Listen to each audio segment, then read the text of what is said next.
দর্শক শুভেচ্ছা সবাইকে স্বাগত জানাচ্ছি চলতে চলতে অনুষ্ঠানে আপনাদের সঙ্গে থাকছে আমি মাহফুজ মিশা। আজকে আমার অতিথি আমাদের খুবই পরিচিত মুখ, বাংলাদেশি বংশোদ্ভূত ব্রিটিশ নাগরিক তিনি এবং ব্রিটিশ এমপিও বটে এবং একই সঙ্গে তিনি বাংলাদেশ সফর করেছেন এবারে ব্রিটিশ প্রধানমন্ত্রীর বাণিজ্য বিষয়ক বিশেষ দূত হিসেবে। একই সঙ্গে তিনি ব্রিটিশ সরকারের দু-তিনটি মন্ত্রণালয়ের শ্যাডো মিনিস্টার। আমাদের খুবই পরিচিত মুখ, আমাদের গর্বের মানুষ, আমরা যাকে নিয়ে গর্ব করি, Roshna আরিল MP.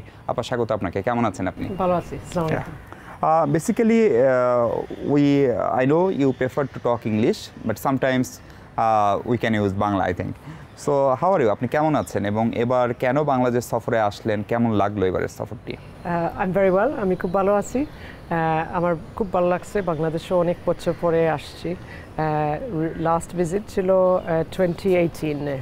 So I'm delighted to be back because of the pandemic, and of course we had a lot going on in the UK with Brexit and the 2019 general election. I haven't been able to come back. I'm the trade envoy for the United Kingdom to Bangladesh. So it's been a good opportunity to come back and reconnect with the trade agenda, looking at some of the issues and areas where Britain and Bangladesh can do more work together. But also I'm very interested in the humanitarian work that goes on here in Bangladesh. So what was the basic agendas of this tour, especially this time? And you met Honorable Prime Minister, you met other ministers, other policymakers, journalists, gatekeepers and everyone. So what was the key message from British government regarding trade, investment, and what you really get from Bangladesh? The UK is a big importer of goods from this country. You know, Bangladesh exports a great deal, especially in the ready-made garments sector, to Europe and also to the UK.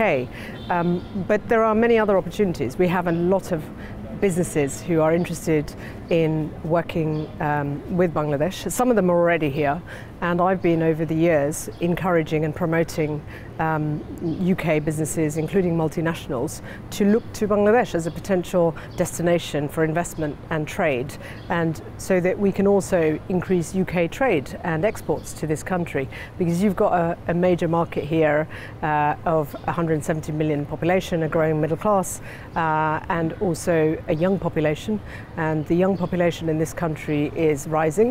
There are lots of interest in tech and entrepreneurship. There's much that can be done, and there are specific areas where obviously we've got companies that are very interested in trading in this country, such as Airbus. There are many others that I've met who are interested, and some of them are here. So I hope that the message, of course, to the government here is, while there's lots of interest, we need to ensure that any barriers to entry, where they exist, that the ease of business is improved and the climate for companies is improved. I know some work is being underway, but we need to make sure that as this country graduates to greater economic growth and wants to, move away from LDC status and so on, that the conditions are there for more foreign investment. So the more we can do together, the better. Bangladesh and the UK have been historically very strong partners in terms of through aid as well as in other ways. And I would like to see that grow. And 50 years on from Bangladesh's independence, I think we've got a long standing relationship. We have over 600,000 British Bangladeshis who have a very strong interest in this country's growth and prosperity. We want to see that continue, and the best way to make sure that happens is to ensure that the conditions are right, there's good governance, and that can attract more investment as well. Okay, several times we have discussed about the future of UK-Bangladesh trade after Brexit, and it's happened. So now, what are the difference between before Brexit and after Brexit? Is there any more challenge added between this bilateral trade relationship? I don't think so. I think that, because Britain has always had a really strong relationship with Bangladesh, and, the UK can forge its own sort of sense of direction, working, where possible, obviously working with EU partners here, but also it can part company and do things directly with Bangladesh. Historically, we've been able to do a lot together, so there's no reason why that can't be done even more so. Yeah, Rushnapa, world order is sometimes changing due to different kind of many things is going on, especially after this Ukraine and Russia, where the world economy is in big risk, especially the oil market, energy price, everything is increasing day by day. Before that, the COVID pandemic was also a big threat and big challenge for the whole world. Bangladesh is suffering as well as your economy also suffering. So in this context, what are the new areas both parties can find out for investment, for trading? Well, but you're absolutely right that for the UK there have been disruptions during the Brexit period. Now that that's out of the way, because we do have a trade agreement with the European Union, Britain can now look at its trading relationships and trade deals with other countries, and they're working through them individually. We also have had, as you say, COVID, which has been very disruptive, including here in this country, and I certainly during the pandemic worked very hard in the UK end to make sure that British companies who were involved in the ready-made garment sector, and some of them had cancelled contracts, that they resume them as quickly as possible. So removing the disruption to trade is very important, and making sure that that we support economies to bounce back is very important. The Ukraine situation has made life very difficult, including in the UK. Commodity prices are up, inflation is up, and there will be similar challenges in many parts of the world, including here. And that's what I've certainly heard representations around some of the impacts of that. That crisis.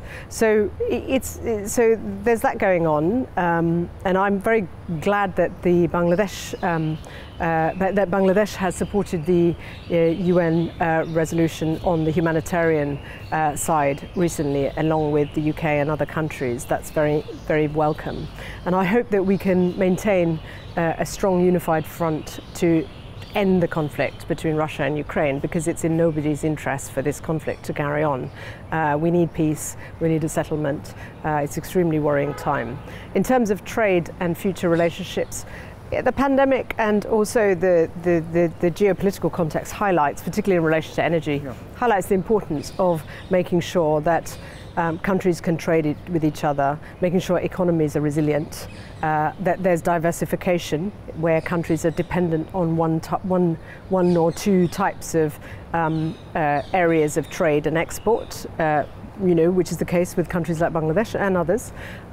Some countries are very tourist dependent. They were hit very hard by the pandemic. So I think there are areas where, for instance, with an economy like this, which is growing, and the growth rate has been in the past pre-pandemic very, very impressive, then there are real opportunities to look at how our economy and businesses can work together. But as I say, that's possible. That's going to be only possible if there are the right conditions for major investors and major businesses to do business here, and that barriers to entry are removed where they exist, and the indicators around ease of business work is done to improve those. You have very good connection with the British investor as well as British Bangladeshi business group, business councils. One other thing I was going to add is we also have been looking at higher education, cross-border cooperation between universities.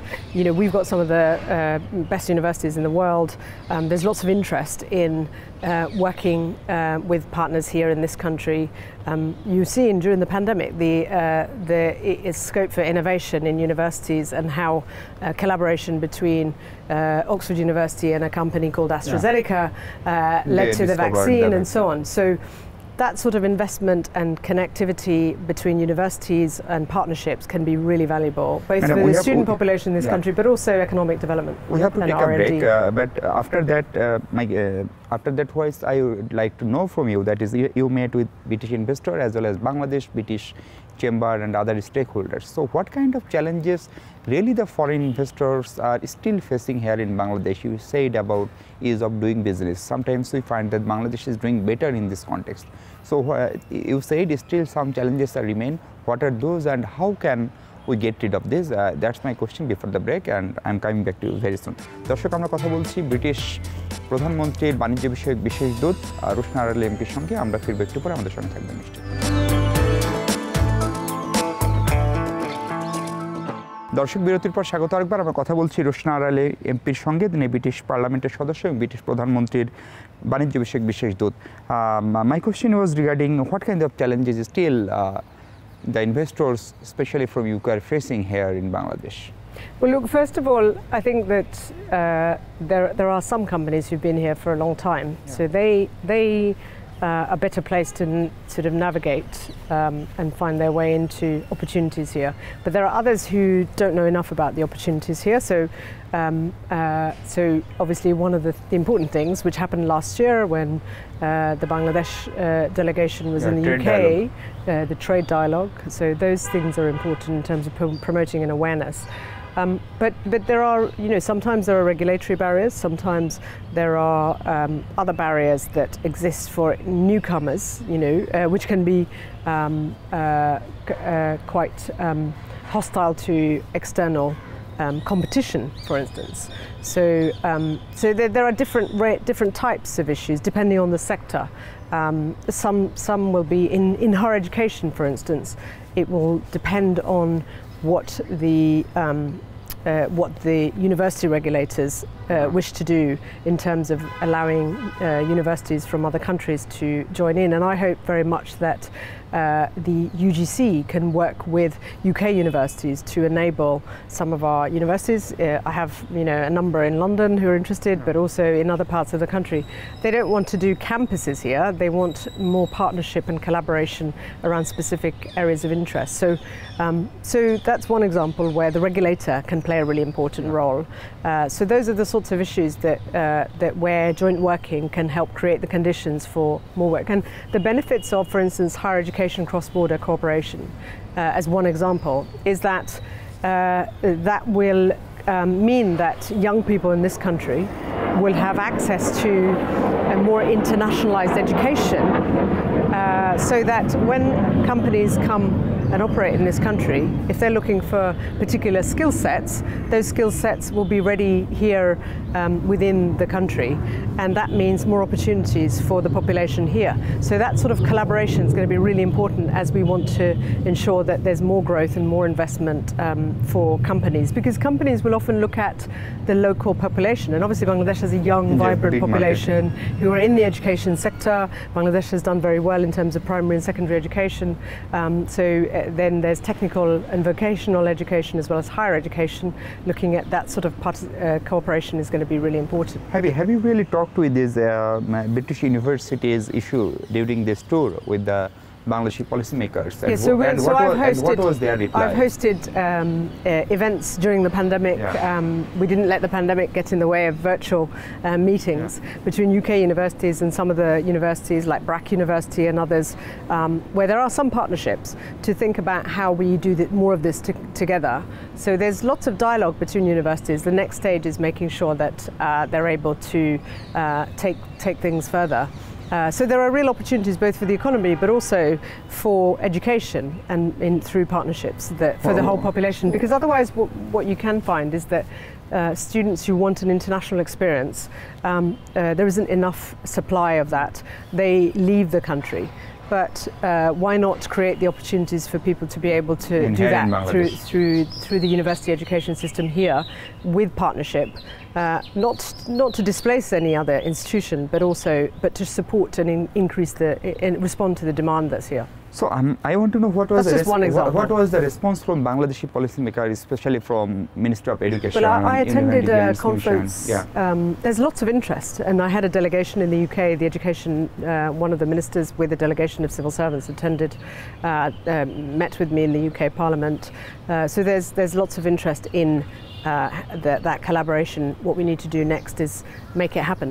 So I hope that does. I'm looking forward to it. And British Council hosted a conference that I attended yesterday and spoke at, and there were a number of universities there in attendance looking at this very subject. And I know British University has this kind of activities in our very nearby countries.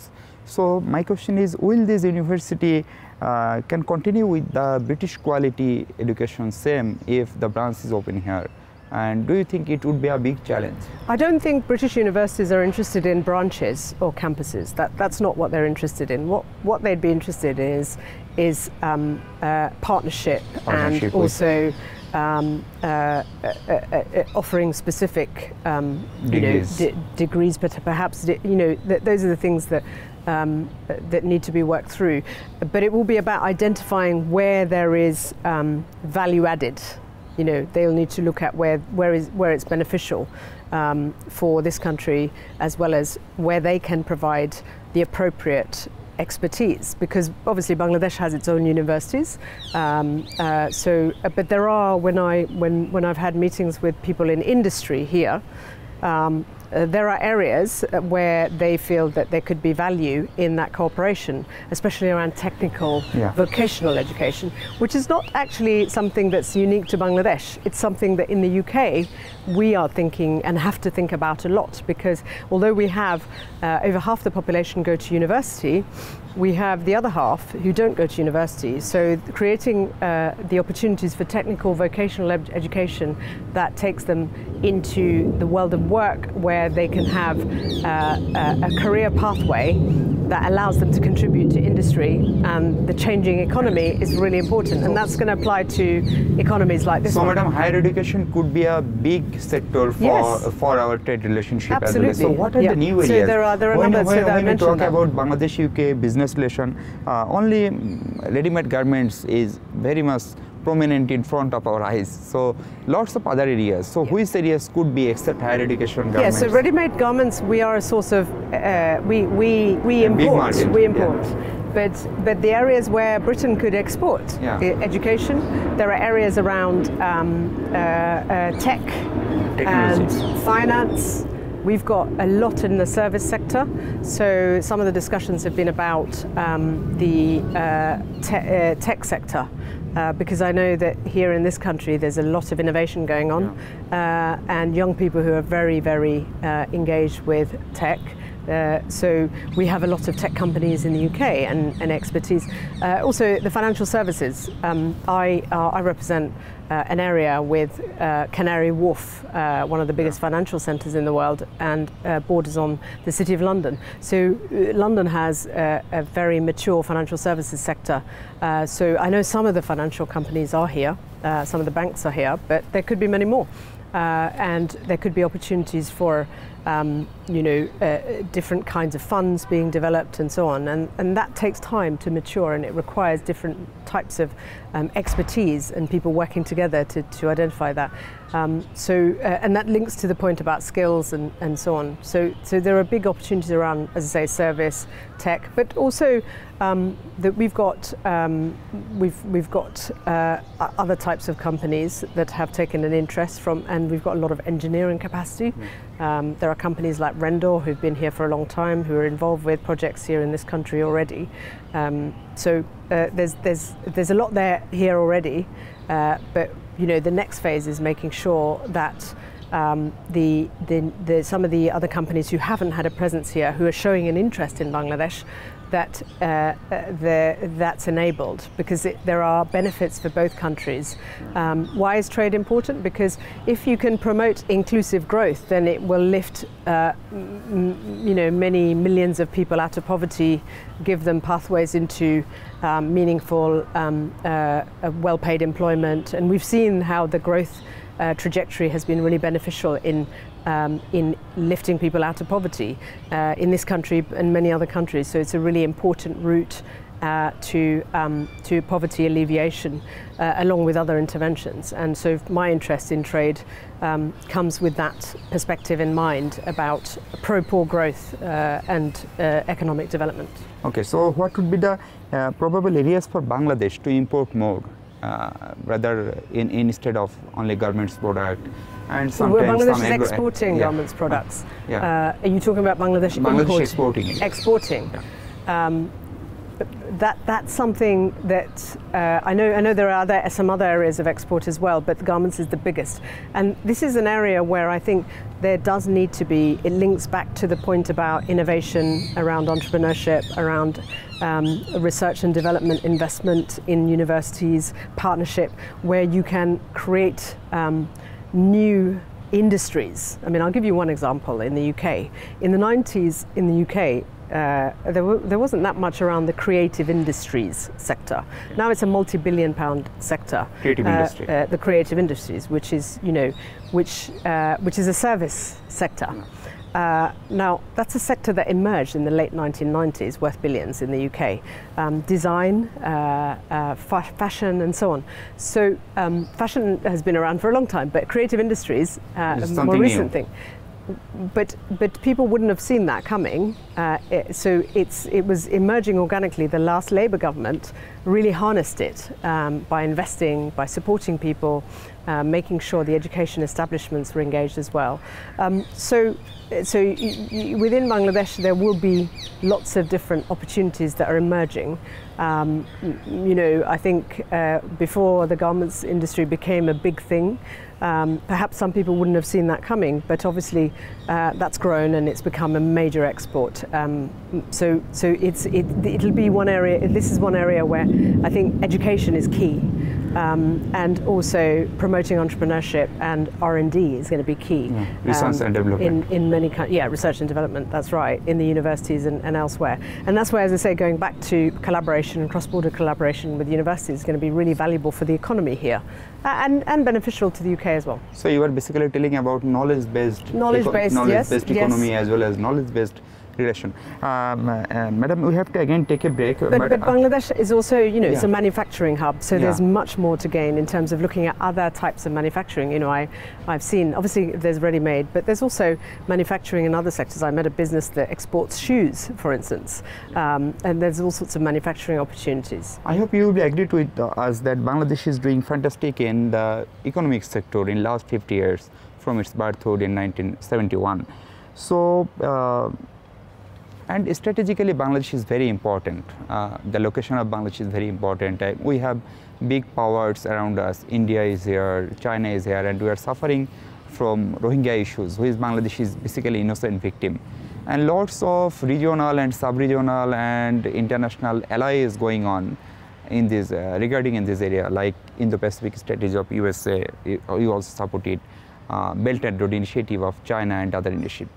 So what would be your stand regarding Bangladesh to join in this sub-regional or regional or international ally or not? That is my question. But before that, I have to take a break. দর্শক, আমরা আবার একটা বিরতি নিচ্ছি, ফিরছি একটু পরে আমরা কথা বলবো রোশনা আরা এমপির সঙ্গে। আমাদের সঙ্গে থাকবেন নিশ্চয়ই।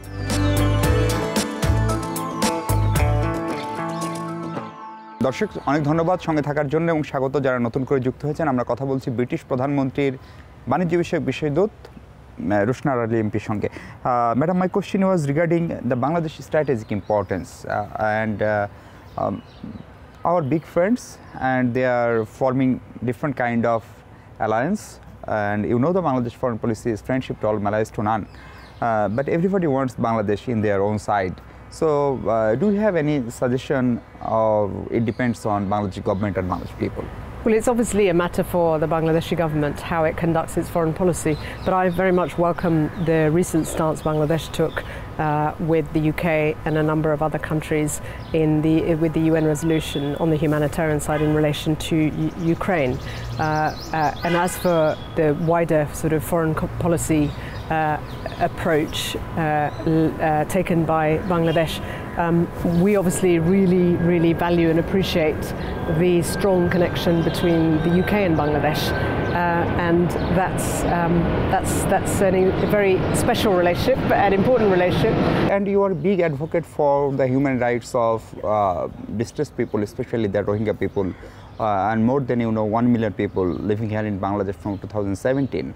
No repatriation is happened yet in last 4 or 5 years. So what could be the solution, and what you can do it, the big friends like UK?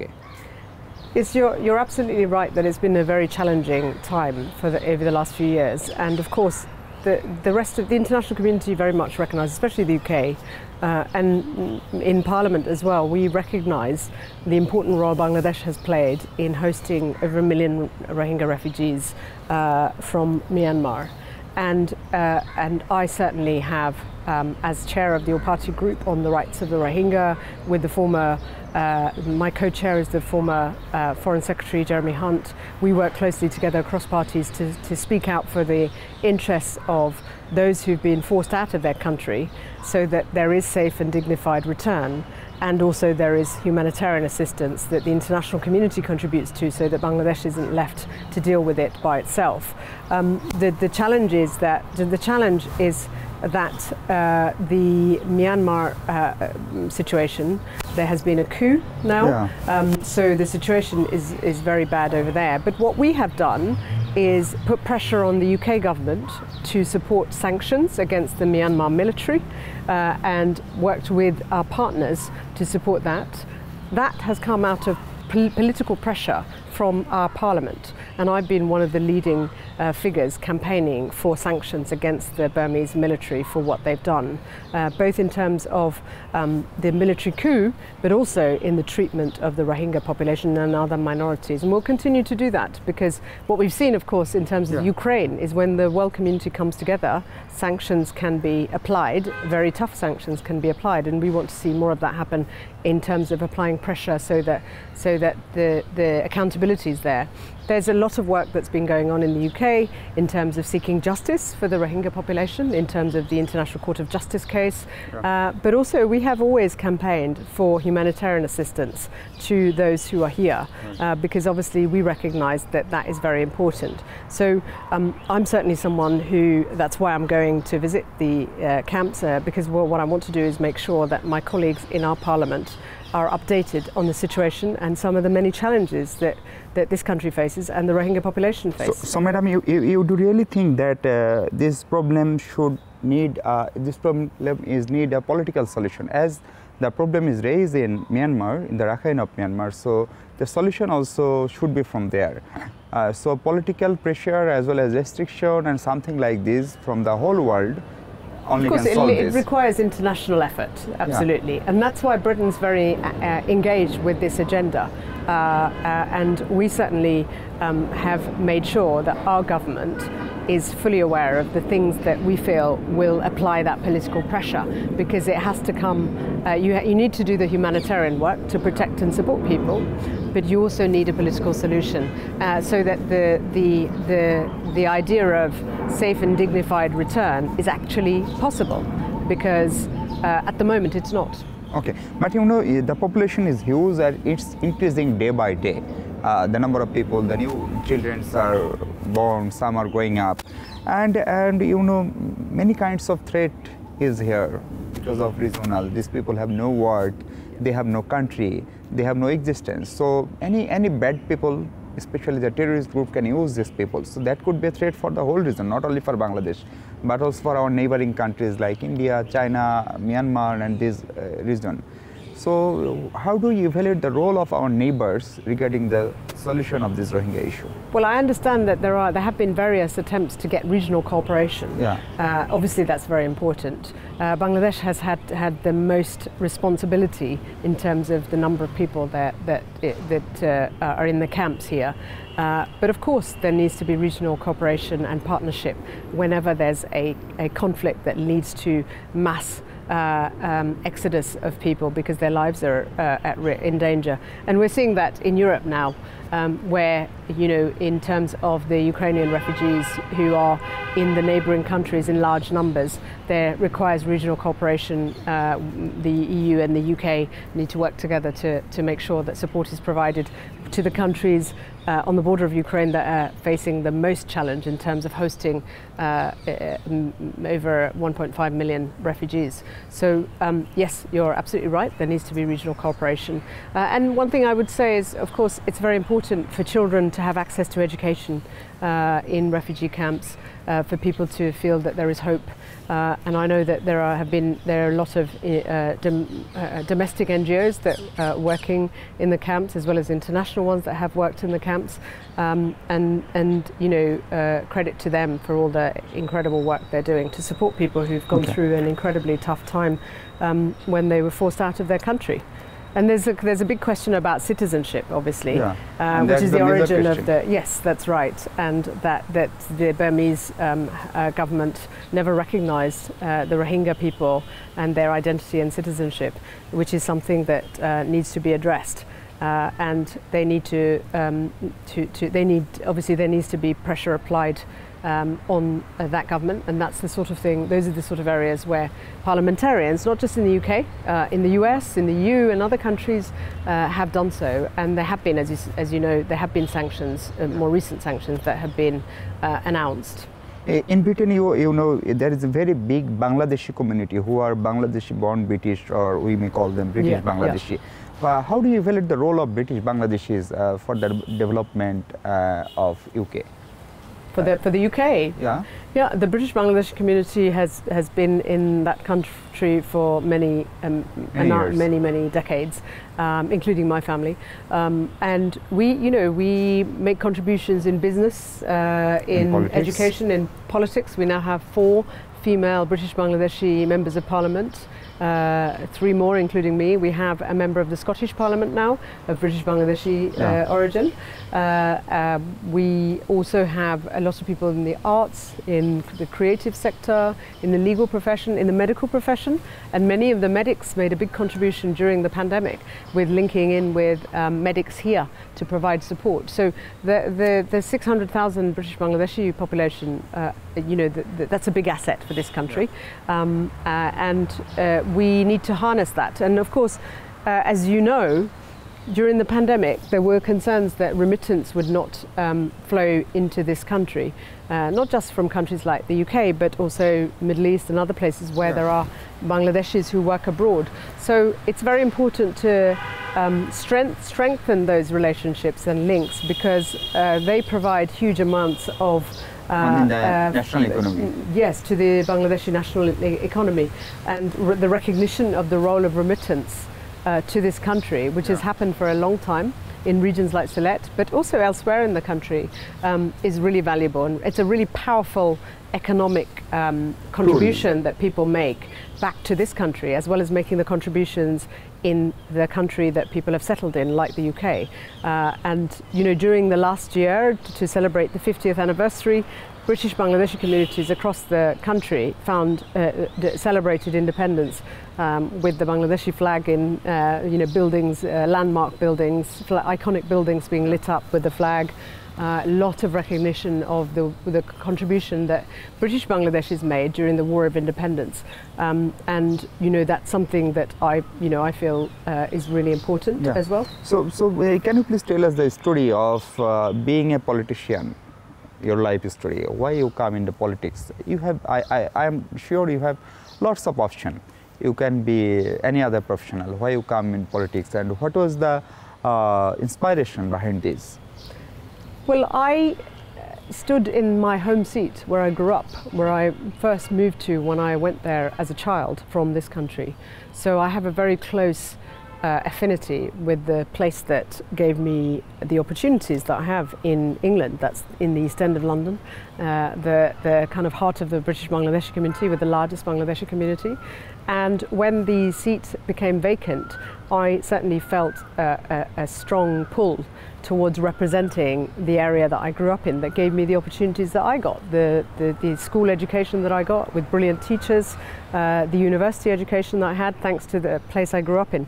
So it is that connection and affinity with my home seat that led me into politics. And also I've always been passionate about making a contribution to public life, and I believe you can do that in different ways. And having done other kinds of jobs, including in government, as well as in the not-for-profit sector, I felt having a voice in public life for women was really important, and also for women of my background was very important.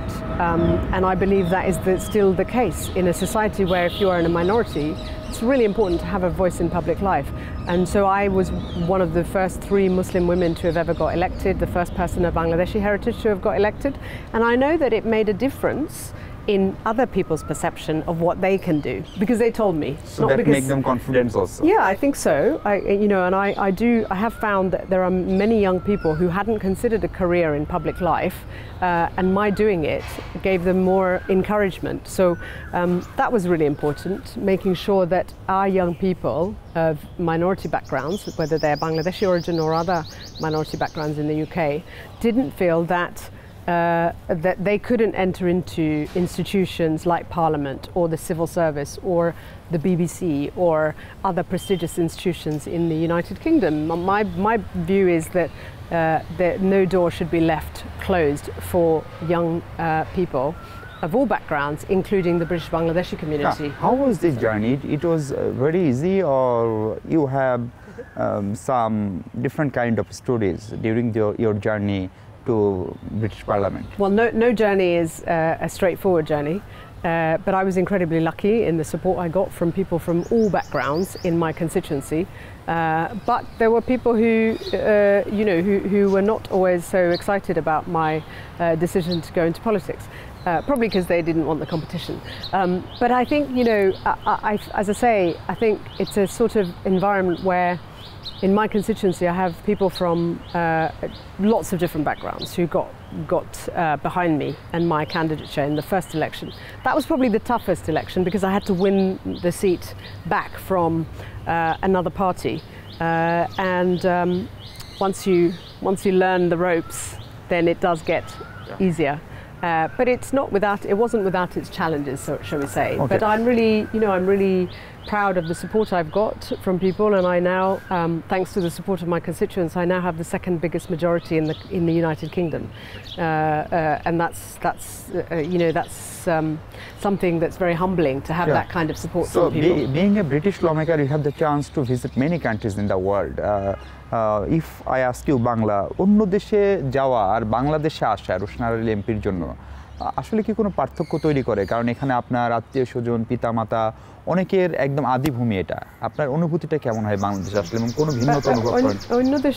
অন্য দেশে ভালো লাগে যাইতে, কিন্তু বাংলাদেশ আমার birth place. এই দেশে আমার জন্ম হয়েছে, আমার ফ্যামিলি মেম্বার অনেক আছেন এখনো। So Bangladesh our একটা different experience, আমার second home এর মতন, but that's not the same in other countries. I love going to other countries, but it's wonderful to be back here. Because it's a place that I have very strong memories of being here during childhood, as well as the subsequent visits I've had the opportunity to do, and I have friends here as well as relatives. Of course now it's shorter visits, so it's not always possible to see all the relatives, but I hope when I'm back next time I will be able to visit Sylhet and see my relatives in Sylhet as well. Would you like to say anything for the Bangladeshi young people, especially the Bangladeshi Bangladeshi female students or young female? Well, I'd like to say that I am really, really impressed by how brilliantly young people in Bangladesh are doing. I've heard wonderful stories of entrepreneurship, of tireless hard work. This is a country that has an incredibly determined, motivated youth, and this generation is going to have big opportunities but also big challenges. And we are right there behind you, wanting you to succeed, because the whole world depends on young people of this generation doing well, because we have the challenge of climate change as well as the need for tackling global conflict and much else. So I feel really, really inspired by young people in this country, and that's why I take a strong interest in Bangladesh. Thank you very much. Thank you for your time. দর্শক, আমরা কথা বলছিলাম বাংলাদেশি বংশোদ্ভূত British আইন প্রণেতা রোশনার আলী এমপির সঙ্গে, এবং তিনি যেমনটি বললেন যে বাংলাদেশের তরুণদের নিয়ে তিনি দারুণভাবে আশাবাদী এবং তিনি বিশ্বাস করেন সারা পৃথিবীর তরুণরাই বদলে দিবে। আমরাও তার মতো বিশ্বাস করতে চাই এবং সেই প্রত্যাশা শেষ করছি। ভালো থাকবেন সবাই। অনেক ধন্যবাদ যমুনা টেলিভিশনের সঙ্গে থাকার জন্য।